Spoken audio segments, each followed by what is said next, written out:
Oikein hyvää ja helteistä sunnuntai-iltaa ja ennen kaikkea jännittävää sellaista.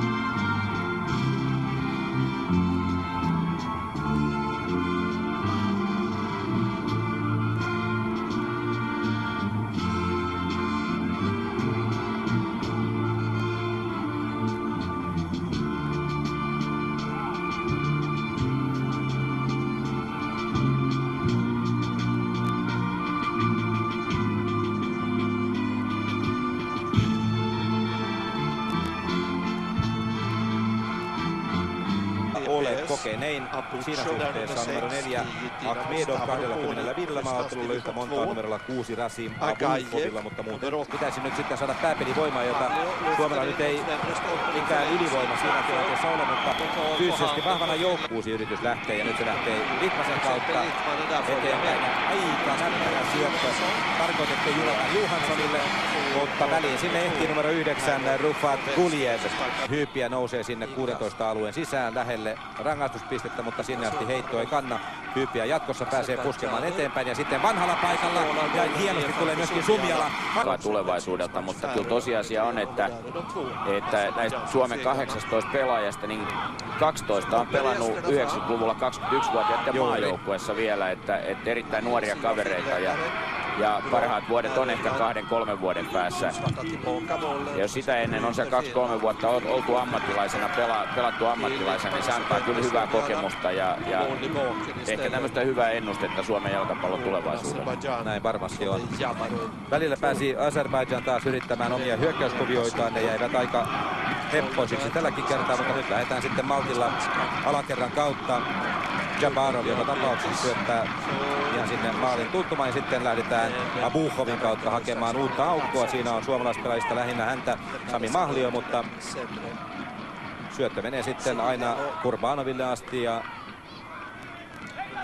aika näppärästi ainakin tässä pallo liikkuu ja sitten seuraava syöttö karkaa Real Betisissä, Sevillassa että Albacetessa nykyisin tosin Espanjan kakkosliigassa, joten kyllä hyviä yksilöitä löytyy kyllä joukkueen peliä. Hän nimenomaan nyt pallossa kiinni, mutta menettää.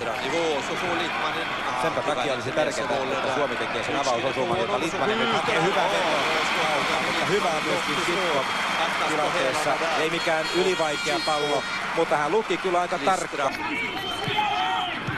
Pallo ei pysynyt joukkueen sisällä, näin Lytskin. Ja sitten taas se ei osu palloa. Siinä pelattiin nopeasti kahdella syötöllä Lytskin ja Guseinov Kurbanoville herkkupaikka itse asiassa. Nopea katsoja liikkeellä. Hyvä sinne Nurmelalle, joka ohittaa maalivahdin, mutta menettää kosteita syöttö. Pallo jää Suomelle joka tapauksessa. Rissasen kääntä ja siellä on Vanhala täysin vapaana. Vartioiva pelaaja pallo Litmasella. Sitten syöttö Vanhalalle, joka ehkä aavistuksen siinä aikaan maalin suulle ja siitä, että on elpymässä, niin kentältä pois ja sitten vasta luvan myötä takaisin Litmaselle.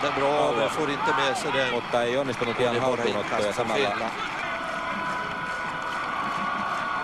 Siellä Sitkov hieman ensin. Siellä ei pääse hyvin jatkamaan.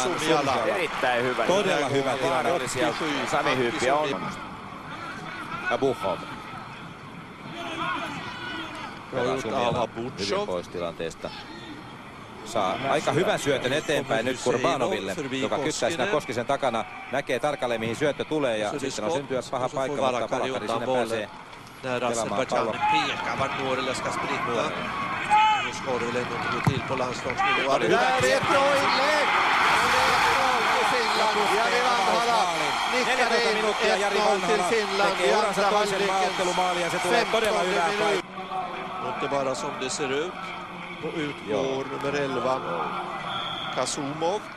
En Hyypiä, så springer Polka mot främre stolpen.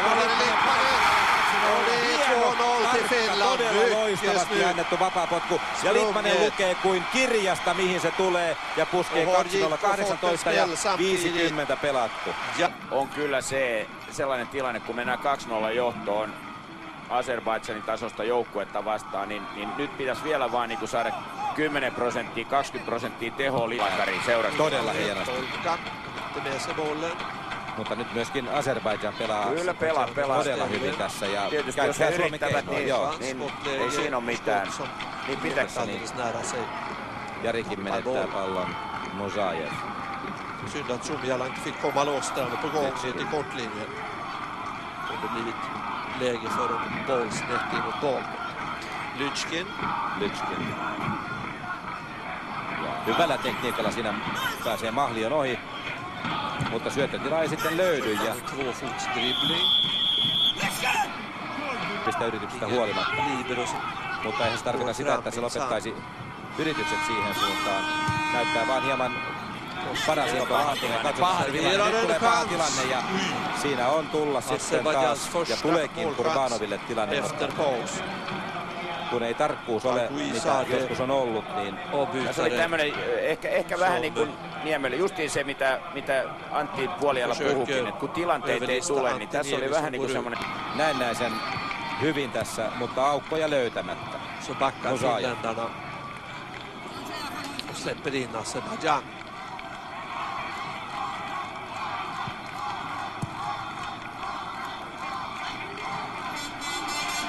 Och vinner Finland här så har alltså Möller Nilsens landskampsstatistik. Vanhalla tulee varjostamaan ja miehenä pääsee häiritsemään ja hänen ansiostaan pallo sitten Rissakselle. Hyvä peli Vanhalalta siinä tilanteessa auttamassa Rissasta ja näin kaverukset ja tilanteen selvittävät. Litmanen vaikeassa paikassa menettää pallon Lychkinille. Täältä kääntö keskelle. Mosajev. EM-guld 92. Ystersida med offside. Selvässä sellaisessa numero 6. Abukhov. Siellä hyvin toinen puoli Koskinen ja Libero. Fribro utan Polka där och så springer Suomela.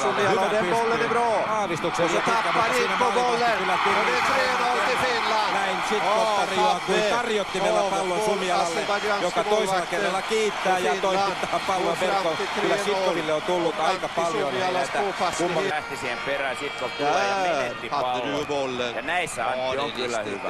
Antti on Utmärkt utan Suomela och fin passning och så startar Jitkov. Då blir han överspelad.